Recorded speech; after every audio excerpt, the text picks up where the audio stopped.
So let's get this Algebra 2A Unit 1 test review going.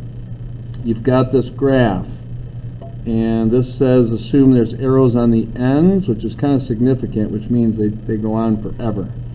Domain, that's how far left, how far right. So how far left does this go? Well, because this arrows means it goes on forever, it's going to keep going left forever. Same thing this way. It's going to keep going wider and wider and wider. Range, start with how low it goes and then finish with how high it goes. So how low does this go? Well, this is actually -3. So the point itself is -3, -3. So I'll go ahead and label that. And so start with how low does it go? Well, it goes -3. Not this one, because that means left. But, so, and it does get there, so bracket. And then how high does it go? Well, because these are arrows, they go on forever. The x-intercept, that means there might be more than one. In this case, there is. There's one right there. That's -5, 0. So I'm going to write that as a coordinate point. But then here's another one, -1, 0. A lot of students just go -5, -1. That's okay, but I prefer it if you label them as points. So y-intercept, maybe there's more, is right here. So you're going to have to do a little guesstimating right there. This right here is up 1, and that's 1.5. So it'd be 0, 1.5. All right, that's it. The interval, maybe there's more than one where the graph is positive. Now I'm going to get out my colors here. Positive means above the x-axis, so that chunk is above, that chunk is above. So we're going to have two answers, which means there needs to be one of these fancy U's in between them. Now we also, when they're talking intervals, we also talk domain talk. So how far from the left does this thing come, like that way? And that would be from -infinity all the way to that point right there, which is -5. Now here's a big moment. Parentheses or bracket. It's got to be parentheses because that very point is not painted yellow. It's on the line. It's not above the line. So that has to be parentheses. Same thing over here. It starts right here at -1, but that's parentheses because that very point is not above the x-axis. Here's the x-axis. It's on it. But everything to the right is. So we're going to go to infinity. A little different question here. Where's the interval? Maybe more than one, where the graph is increasing. Now there's a whole bunch of different answers for this. Somebody could pick from here forever, but I think this problem is looking for this whole thing. The key is to understand when it's asking increasing or decreasing, you've got to be thinking you're moving left to right. And where would it be going up? And that's that whole pink section. So from -3, remember this is domain talk, from -3, now there's a lot of questions. Should I use a bracket or parentheses? And you know, because it starts there, you could say, well, it's a state of equilibrium, which means parentheses, or you can say, well, it starts there, so I'm going to use bracket. I don't get too huffy about this. It goes forever. So, I personally accept both of these because I understand both ways of looking at it. Now, this one always throws a lot of students. What's the rate of change? Rate of change is a different way of saying slope, and here's your slope formula, which means we need 2 points. Where are those? You're like, hey, that's only 1 point. No, this is interval notation, meaning find the point where there's -3y and find the point where there's -1y. So what this problem's really asking you is, look on the graph where x is -3, it's right here, and y is -3. So that's the point that matches with this, -3, -3. And then the point that matches with this x being -1 is -1, 0. Now, the problem is really asking you, from this point to this point, find the slope. Now, you may not need this formula. You might just go, hey, the rise is 3, the run is 2. So my slope's going to be 3/2. Others of you, you might call this x1, y1, x2, y2, and then you're just going to plug it into that formula and see what happens. So y sub 2 is 0, y sub 1 is -3, x sub 2 is -1, x sub 1 is -3. Uh-oh. We got a problem, Houston. -1, 0, -3, -3. Up 3, right 2, 3/2. Huh. Oh, yeah. Okay. So I almost panicked there. So we got x sub 2, which is -1, minus x sub 1, which is -3. And so this whole thing, these two negatives make a positive. And this is -1 plus 3, which is 2.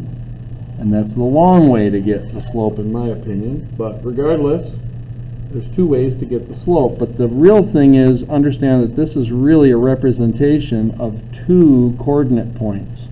X is -3, x is -1. Let's move on to this. Graph the transformation without Desmos or without a graphing calculator. So it's like, okay, how do I do this? Well, I got to think to myself, what's the parent function? Parent function is the absolute value. By now, you guys should be able to go, you know what? Just by rote memory, I know that this looks like this. So what we have to do now is say, well, what does that do? Well, based on our rules, transformation, this boils down to this lesson. And we got to know the rules for A, B, C, and D. In this case, because this is inside the absolute values, it's going to be C. So that is going to be left 3. So I got to move the whole thing left 3. 1, 2, 3. So there it is, and there it is. Okay. Turn the page. So now we got number 9. Completely different parent function. This time the parent function is y equals x squared. So that's going to be a parentheses, parabola. So we got our parent function. Now we got to go one step at a time. That's -a. So that's going to flip it over the x-axis. I'm going to make it dotted because I'm not done. The 2 is going to take it and vertically stretch it. So it's going to make this guy a little bit narrower. And then this is going to move the last one that I just did to the right 1. So for the grand finale, I'm going to make it green. So I got to make this one go right 1. So I'm going to try to duplicate it. There it is. Next one, use your understanding of this to describe. Use your words. The adjustments made to the parent function. Use compress, shift, etc. So this is my A. So if that was the case, remember, if I have $100, and that's kind of what this is right here, that's $100. I'm taking half of it. It's going to shrink it. So there's going to be a vertical shrink by 1/2. That moves it right 2, and that's my D. So that's up 1. What's the negative do? That negative reflects it over the x. Because that's a number greater than 1, that's going to be the opposite of a shrink, which is a vertical stretch by 4. And then that guy right there is going to go left 2. Now there's an invisible 1 right here, that's our A. There's a B. B is negative, so for the first time we have B negative, which means it's going to reflect over the Y. And then that right there is going to go right 1. Okay. Graph the piecewise. Well, we got to look at this as one thing. So this is y equals x squared plus 4. we need to look at this thing and go, you know what, I can see that's a parabola. It's very important you understand that, because some tricky things can happen on these parabola ones. So x is greater than or equal to 0, so I'm going to put a 0 in there with a filled in dot. That's what this is telling me. It can equal 0. I'm going to do the same thing with the 2. And I'm going to see what that does. So if I put 0 in for x, I get 0 plus 4 is 4. And I'm going to go ahead and plot that point. And I'm going to put a 2 in. 2 squared is 4. 4 plus 4 is 8. So I go 2 to the right and then 8. And I can see that this goes from here to here. Now that's not a line, it's a parabola, so there needs to be a little curve in there. And I'm going to go ahead and say, all right, if we weren't worried about this domain, if we were looking at this whole thing, we'd go, oh, that's just y equals x squared, which is this. I'm just writing it in very lightly. And then if I go plus 4, it'd move that whole thing up 4. So it's like, oh, then it would look like this. And so, but all we want is that much of it. So these 2 points pretty much do the job. Sometimes you need a third point just to kind of get a picture of what these parabolas look like. And that's the only portion of it that we want. Now we've got y equals this. So we got to focus on y equals 2x plus 4. We should know that's a linear graph, because that's a 1, which means it's a line, which means we definitely only need 2 points. So we're going to grab negative 2. That's going to have a filled in dot because of this. We're going to plug in 0, which is also going to be a filled in dot because of this. And we're going to plug them in. Negative 2 times 2 is negative 4, plus 4 is 0. 0 times 2 is 0, plus 4 is 4. So 0, 4 with a filled in dot. It's already filled in. Negative 2, 0 is right here, and that will be a straight line. Okay. What is the range of the piecewise? Well, start with how low does it go? It gets to 0. Okay, this is my y-axis. It goes down to that point right there, which is negative 2, 0. We take the y value. That's how low it goes. Now, how high does it go? Well, that point right there is actually 2, 8. We got it from this point, so that'd be 8. And yes, it gets there, so we use a bracket. Over what interval, could be more than 1, is the graph going up, left to right? In other words, if we put a little roller coaster somewhere, like little tiny roller coaster upside down kind of, and it's moving left to right, it's going up. So it's increasing the whole way from here to here. Now when they talk about interval, they want domain talk. Sometimes that's the area where students struggle. So I want it from negative 2 all the way to 2. A lot of students will go from 0 to 8. I totally understand what you're saying, but you're not going to see that. They talk domain talk. Okay. Keep going. Are the following sequences arithmetic?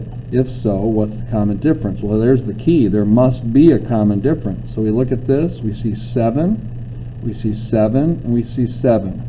Yes, common difference 7. There's 4. There's 5. There's 6. There's definitely a pattern, but it's not arithmetic because there's no common difference. This is a common difference from negative 10 to negative 15 is negative 5. Same thing, same thing. So that's a yes. A lot of students put 5, but be careful, it's actually negative 5 because it's going down. Think of temperature. Okay, so use the general formulas. So this is generally a formula we're going to use to find something very specific. And this is the formula. Remember what S stands for, the sum of an arithmetic, I'm going to abbreviate, sequence. So first of all, you can only use this formula if it is an arithmetic sequence, which means there must be a common difference. So here we go. What is the sum? Right there, you're like, aha, we're going to use that one.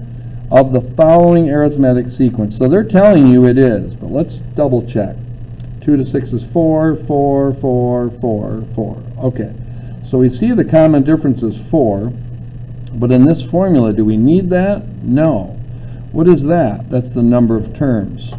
So I count them. 1, 2, 3, 4, 5, 6. So that is 6.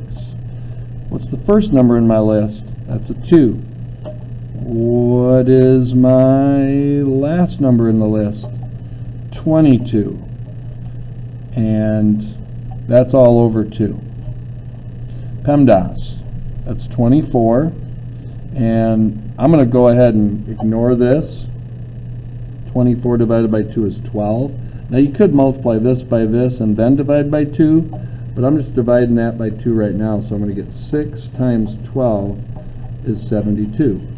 Now FYI, what if I just added these? 2 plus 6 is 8. 8 plus 10 is 18. Plus 32 plus 14 is 32. 50 plus 22 is 72. You could just get this by adding. So what's the point? Why do I need this formula? Well, what if there's like 1,000 different terms, or 500, even 150, just to show you the value of that formula. All right, let's go on to this one. Find the sum of an arithmetic series. Here it comes with given number of terms, A1 and AN. This looks a little different. 10 terms with a sub 1 equal 4, a sub 10 equals 31. So they're not giving you all the numbers in between. So that's another reason maybe you'd want to use this formula. So we get the sum is equal to the number of terms, 10. First term is 4. Last term is 31. And that's all over 2. So I'm going to do it this way. This is 35. 35 times 10 is 350. Divided by 2 is 175. So that would be my answer for that one. Now, let me throw a what if at you on number 20. What if they said that they want the sum of the 13th, or the sum of 13 terms? That's a whole different thing. I'm just throwing this in just to kind of wake you up a little bit. It's like, wait a minute, they only gave me 10. Well, that means I'd have to take this information, plug it into that formula, and find D. So I'd go A1 plus D, and the number of terms is 10, minus 1, and the 10th term is 31. See, that's what this formula is giving you. This gives you a chance to find D. So, the common difference. So that would be 31 equals, and then I'd go 4 plus, and then that would be 9D. Subtract 4, and I get 27 equals 9D. Divide by 9, and I get the common difference is 3. And then I'd go, oh, so from here, A11 is 34, A12 is 37, and I said 13 kind of random, but the 13th term would be 40. And see, now, if they want the sum of the 13 terms, but they only give us 10, now we can use that formula, and I'm not going to finish this, but we could go sum is 13 terms. The first term is 4. The last term is 13 terms. We figured it out to be 40, and that's over 2. And if you figured that out, it would give you the answer. A little twist, a little more challenging. So, next problem, number 21. I'm going to pause for a second. All right, so here we go. The members of a school's color guard begins their performances in a pyramid formation. The first row has 1, and then it jumps to the third row. Now, I know you guys could probably fill in the blanks. You're like, the first row has 1, second row has 3, third row has 5, so you could figure that out right away. And sometimes these are a little too easy, and maybe they should be made a little more difficult. So let's just act like this is a hard one. It says, what is the explicit definition for this sequence? Which means You might not be able to look at this and just come up with what the common difference is, so we'd have to rely on that formula. So we know we've got the first row, and I'm just going to write this down again. So this is what they're drawing your attention to on this problem. You're like, okay, there's that explicit definition formula, and let's put things in where they belong. The first row has one member, so we know that this is 1. We're not supposed to be able to look at these and just figure out what the common difference is. Now the number of rows that they're talking about is the third row, so we're going to put a 3 in there. And we also know that the third row has 5 members, so that would be this, and that's all they would want you to do. Now that's the explicit definition, and yes, we could keep going to figure out what the common difference is, and we're going to need to do that to figure out this question: how many are in the 9th row? Now you could easily go 1 and then go up. Well, let's go ahead and solve this. So 5 equals 1 plus, this is 2d, and so I subtract 1, I get 4 is 2d, so divide by 2, and the common difference is 2. Now we knew that by just looking at this, but now that we know common difference is 2, it says how many members are in the 9th row. So that's really saying, okay, take this formula. Remember, they're not asking for the sum like this one. How many total members are there? So we're not using this formula. We're using this formula still, which we've got right here. So it wants the 9th row. So here it comes. So the 9th row will have, and here's the first row, has 1 member. And we say the common difference is 2. And it wants the 9th row, so it's talking, let n be 9. And this will just do it for us. It could be the 12th row or the 20th row or the 1000th row. This formula will do it, and that's the value of this formula. So we just keep plugging along. So a sub 9 equals, careful, don't add 1 plus 2. We got a PEMDAS. 9 minus 1 is 8. 8 times 2 is 16. 16 plus 1 is 17. So there's 17 members in the 9th row. If there's a total of 9 rows, how many total members are there in the whole color guard? So we're going to use that sum formula. So the sum is, total number of rows is 9. And there's 1 person in the first row. There's 17 in the back. And that's all over 2. So I'm going to go ahead and concentrate on this. 1 plus 17 is 18. Divided by 2 is 9. 9 times 9 is 81 total members of the color guard. All right, we're almost done with this practice test.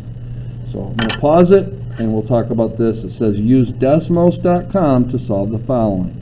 So as crazy as this is, we got to hit this pause button, and I'm going to type these into Desmos and show you what to do with it.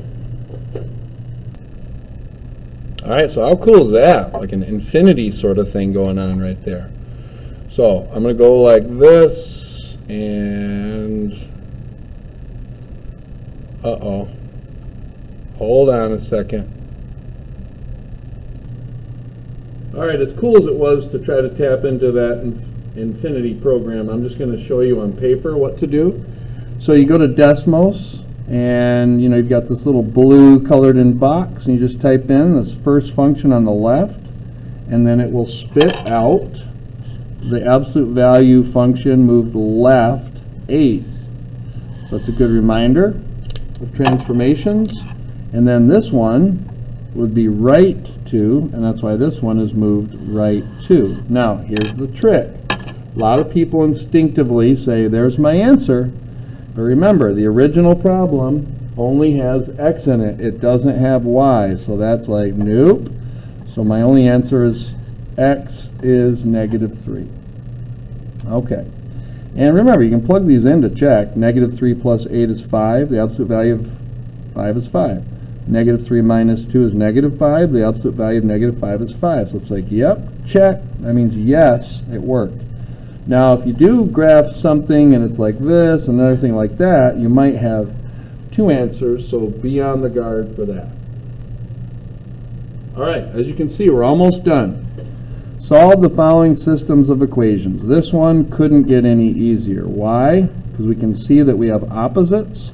So let's go ahead and add these together to eliminate these. So I'd get negative x equals 19. That means positive x equals negative 19 if I multiply that previous one by negative 1. Now that I know that x is negative 19, I can put it here or here. I'm going to put it in the top one. And so I'd get 2 times negative 19 plus 6y equals 10. For those of you who are wondering, could I divide that one by 2? Yes, I could, but I'm not gonna. So negative 38 plus 6y equals 10. I'm going to add 38 to both sides.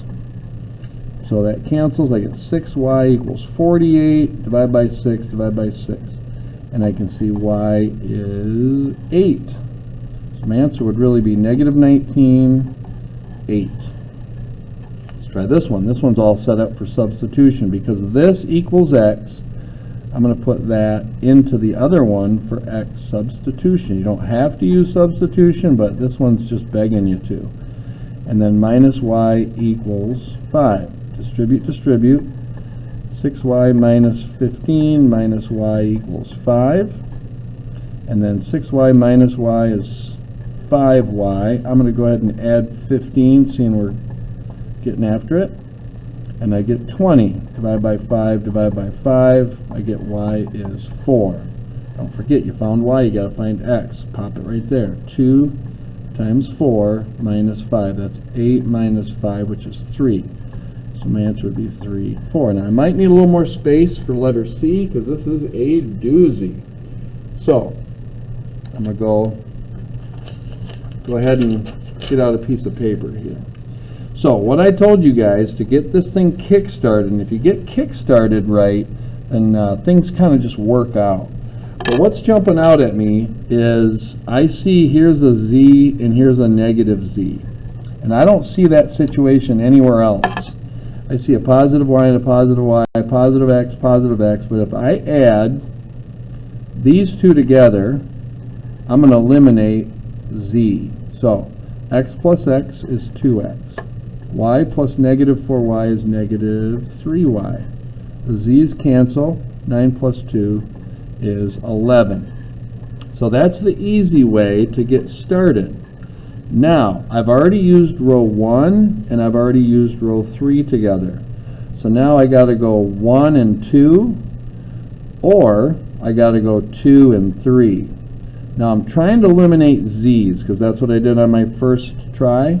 So what I'm going to do is I'm going to look at these two, and I like that this is negative z because I'm just going to multiply this guy by a positive 2, and I'm going to rewrite it. So I get, and I'm going to go ahead and distribute. So I get 2x minus 8y minus 2z equals 4. Now why did I do that? Because I created exact opposites with that one. So I'm just going to take this one and replace it. Negative 2x plus y plus 2z equals 3. Now I didn't intend for this to happen. This is just an extra bonus. But I was trying to get opposites here, but I ended up getting extra opposites there, which sometimes that happens. So if we add this together right now, those cancel. I get negative 7y, cancel, equals 7. Divide by negative 7, and I get negative 1. Y is negative 1. Beautiful thing about that is, now I can put that right here to find x. So 2x minus 3 times negative 1 equals 11. So that's 2x plus 3 equals 11. Subtract 3, and I get 2x is 8. Divide by 2, I get x is 4. Now I know x and I know y. I'm just going to pick this one. I'm going to use this one because that's a lot easier. So I got x plus y plus z equals 9. So x is 4, y is negative 1, plus z equals 9. So that's 3 plus z equals 9. Subtract 3, and I get z is 6. So my answer should look like 4, negative 1, 6. Okay. Last two problems. One of them I'm going to do without a calculator, one of them I'm going to do with a calculator. So what is the sum of the following series? So this is saying let n be 1, let n be 2, let n be 3, and let n be 4. So really what it's saying is find f of 1 for 3 plus 2n, find f of 2 for 3 plus 2n, find f of 3 for 3 plus 2n, you picking it up, and f of 4 for 3 plus 2n, and then get these answers and add them all up. So we put a 1 in. 2 times 1 is 2, plus 3 is 5. Put a 2 in. 2 times 2 is 4, plus 3 is 7. Put a 3 in. 2 times 3 is 6, plus 3 is 9. You see in the pattern? 4 times 2 is 8, 8 plus 3 is 11. Add them all up. 12 and 9 is 21. 21 and 11 is 33. All right. So, what could you have done? You could have just found this one, which is a sub 1, just found that one, which is a sub n, and then use the formula, sum is n, a sub 1 plus a sub n all over 2. How many numbers? 4. What's the first one? 5. What's the last one? 11, all over 2. That's 16. 16 times 4 is 64 divided by 2. Did I say 33? 12, 21, 32. Woo! Okay, good thing I caught that mistake. 32. I was in a haste. Haste makes waste. Last problem. I gotta grab a calculator, and this time I hope this shows up, but hopefully this calculator works for us. We gotta go to our math button right there. And remember, we gotta go down to the 10th option, which is 0. And I'm going to hit enter on that. Oh, and it's one of these. Hold on. Sometimes your calculator does this to you. All right, so as you can see, it's given us the right symbol, and we need, though, it to look like this. So if you have a problem with that on your calculator, you might want to swap it out, because this one's allowing us to put in information. Now notice this says n equals 1. And if I looked all over my calculator, I might have problems finding that letter. And I'm just going to go with the X button, but I got to put X in there, and I got to put X in there when I fill in these little blocks. So it's got that blinky thing right on the X. The X button is right here, so if I hit that, X equals 1. Now I'm going to go up. I'm going to type in 14. I'm going to go over. I'm going to type in my equation, 3x minus 1. All you got to do is hit enter. And that's 301. And that's how you use your calculator to solve some of these. That's it, you guys. Stop in and see me if you have any questions. Good luck. Work hard.